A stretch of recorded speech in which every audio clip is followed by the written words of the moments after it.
I'm back. I'm sorry. I've been gone away for about a month. Let me bring you up to speed as to what is going on. About a month ago, my last video I posted, I believe, was with Yummy R6. Shortly thereafter, I had some family stuff I had to take care of. Then shortly thereafter that, ran into a little bit of camera issues, got that squared away, and then something happened at work. I didn't get laid off. Better yet, I got promoted. So, with my new promotion came a whole bunch of responsibilities and stuff I've never done before. Or I have, but not in the capacity that I'm used to. They promoted me to internet manager at my dealership, so I have a whole department to myself. Just trying to get everything up and running because we have virtually been running without a head of an internet department for about 6 to 7 months, which is really crazy. Anyways, now that I got that back on track, I'm still figuring out what's going on, so my upload schedule is still really wacky. I'm just trying to get everything done when I can. Today's the only day I haven't gone in really early and stayed later than I should. So I'm going to try and knock out a video for you guys to bring you up to speed. So, what's going on with the truck? It's not wrecked. It's still there. Everything's running perfect on it. However, I did order a Hypertech speedometer calibrator. When I did go out to West Virginia, I did notice that my speeds, and when I went down to Florida, my speeds were a little off. According to the radars, guns on the side, going through the work zones, when I'm doing 60, I'm actually doing about 63, 64 mile an hour, so I am a little off. So I got thinking, what's out there to help me correct that? Well, I found something through Hypertech. I have seen how everything works. I've already loaded the little chip thingy that they give you, so that's all done. That was really easy. All you have to do is go right to their website, download the program, and then right from there, all you do is enter in the stock tire size, which I'll show you where to find it on your truck in case you bought the truck secondhand and no longer have the stock tires, or you don't think they're the stock tires. I'll show you where the factory location for the stock tire size are imprinted on your truck. So if you want to do this, you can get it and calibrate it to the existing tire size that you have. So you put in the stock tire size, you put in the tire size that you have, it does its thing, it downloads something, you plug it into your truck, everything works. So I'll show you guys how to do that real soon. Other than that, everything else is going great. I have some parts on order for my truck, so you'll be seeing more truck videos from there. I have a few other things in store. I have a working review on Thunder Rolls. He's at 15,000 miles now. Most of you guys, that's my most popular video, so insert Thunder Rolls clip here.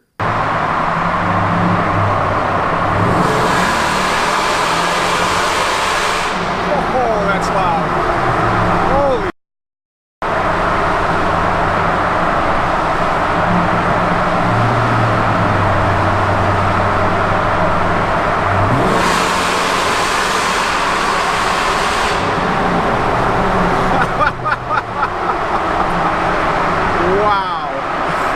That's stupid.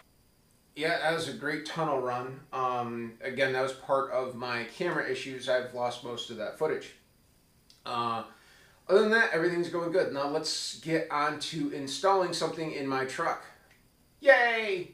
Back in my truck. See, told you, not wrecked, everything's good. I'll give you an exterior shot in a second. So, what is needed to do this? This little guy right here in a little bit of time. That's really it. What we're going to be doing is we're going to be getting behind this speedometer right here. To do so, just pull this whole bezel off, and then this piece will come off with this piece right up through here, and you'll be able to get to this speedometer back here. So I am going to do it. You've seen this in many other videos. It's very easy to do. All you do is you give it a good pull, and everything just starts popping off like so. And then this side, the same.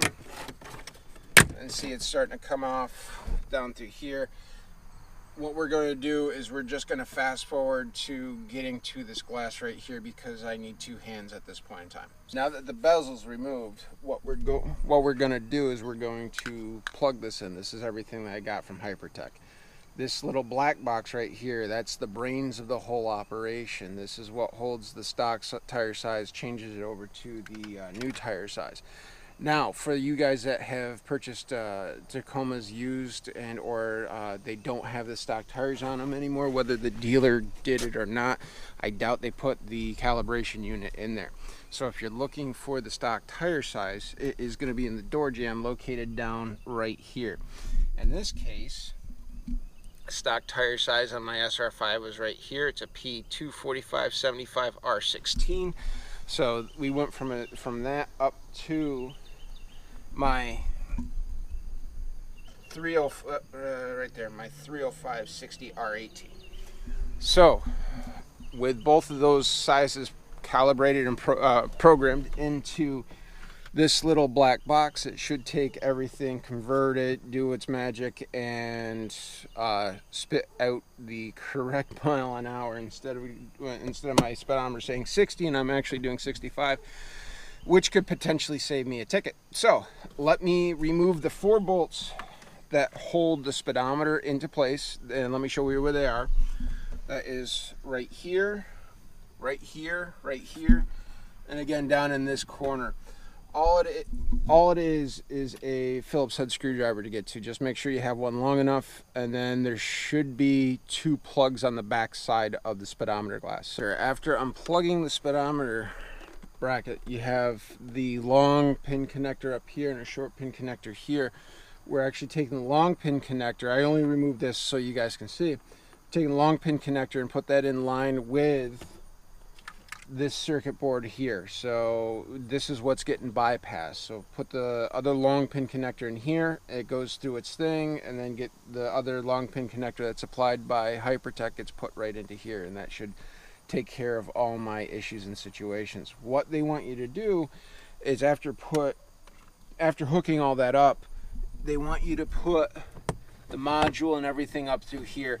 There's more than enough clearance up through here to squeeze everything up in here. You're not forcing or jamming anything into there. So again, I'm the only one holding the camera, so let me just get that right into place for you right now. As you can see, I needed 2 hands for this. That's why there was no recording of me putting everything in. But as you can see, there's the chip that holds the 2 housings right there, so everything is put back into place. All I gotta do is put the screws back into place in the 4 corners there, and then down there too as well, and then put the trim pieces back on and take it for a spin. Everything went back together beautifully. Literally the time between me actually putting the screws in and putting the dash pieces on was literally about 2 minutes. It doesn't take long at all. Again, it's just holding the camera and doing this at the same time is pretty damn near impossible. Right now we're going to take her out for a spin. I'm going to double check the speed versus my trusty GPS here to see exactly how fast I'm going. I trust the GPS and see how far off. Again, if I was doing 60, I was actually doing 65. So let me bring it up to 60 and see where she holds and see what's going on with it. So initial impressions at low speed, the speedometer and the GPS are reading exactly the same. So one says 35, the other one says 35. There's no difference between that. So just to show you, that would just bumped up to 34, 34, 34 over there. Hopefully you can see it. I am in a 35 mile an hour zone, so I'm not doing anything completely stupid. Sorry about the camera angles. I'm trying to drive here at the same time. Let's get on the highway. All right, true test on the on-ramp to the highway here. Again, get it up to 60 and see what she does. If both of them read 60 mile an hour, then I can consider that a success. And good job to Hypertech. But if one reads 65 and the other one reads 60, then we're back to square one, and I just wasted $250. I am setting cruise control at 60. Give me a second here.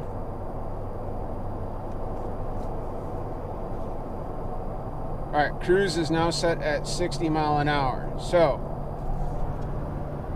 60 mile an hour, 59, 60 mile an hour right over there. So, again, I'm happy with that. So, I'm happy with that fix. Final thoughts on the Hypertech calibration unit. It's worth the money, especially if it saves you from one speeding ticket. I know some states are more lenient on speeds than others. You go further south, I've heard stories where you go 2 miles over the speed limit and they'll nail you for a ticket.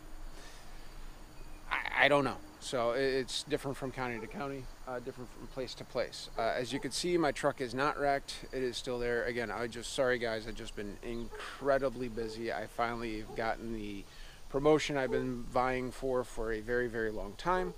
I do have a bunch of stuff in the works for you guys. Oh, sorry, son. I do have a bunch of stuff in the works for you guys. What I'd like to do is I'd like to do a weekly feature. While I was away, while I was gone, I've had a bunch of you kind of concerned making sure I was okay. Am I dead? Am abducted by aliens? Did I sell the truck? What's going on? No, none of the above. I've just been incredibly busy. What I'd like to do, but every time I spoke to people, okay, I've seen some of you guys have actually come to my work, and I've actually spoken to you there, and I really do appreciate that. A couple of you purchased vehicles, a couple of you have tried to sell vehicles. We just couldn't make terms work, and it is what it is. What I would like to do, every time I talk to you guys though, I'm very interested. You guys are interested in my truck, but I'm also very interested to see what you're driving, what you're doing. So what I would like to do is a weekly feature. The subscriber spotlight, I guess, is the best way you could put it. Get 3 or 4 of you guys. Just send in a picture of your vehicle. I don't care if it's stock. What are you riding? What are you driving? What are your future plans? What do you have done to it? I mean, even if it's stock, you just bought it off the showroom floor. It doesn't have to be a Tacoma. It could be a scooter for all I care. It could be a motorcycle. It could be a Jeep. It could be a different truck, a different brand. It could be a car. Just send something in. I'll put my contact information in the link below. Send me a picture of your vehicle with a little bit of what you've done to it. And what I'd like to do is do 3 or 4, like a 5-10 minute video with 3 or 4 of you guys' pictures in there, and just let everyone know what you're working on. If I can get that going, that'd be great. If I could do that once or twice a week, show off what everyone else is doing, and because I'm really interested, I'm sure you guys are interested too. What is everyone driving? What is everyone doing with their vehicles? But with that being said, what I'd like to do is say thank you very much for sticking around. Thank you very much for the support. Thank you very much for the concern. Videos will resume now that I have my feet underneath me with this new position. And if you have any questions, please feel free to ask me in the comment section. Again, thank you very much for stopping in. Until next time, go out and do some stuff.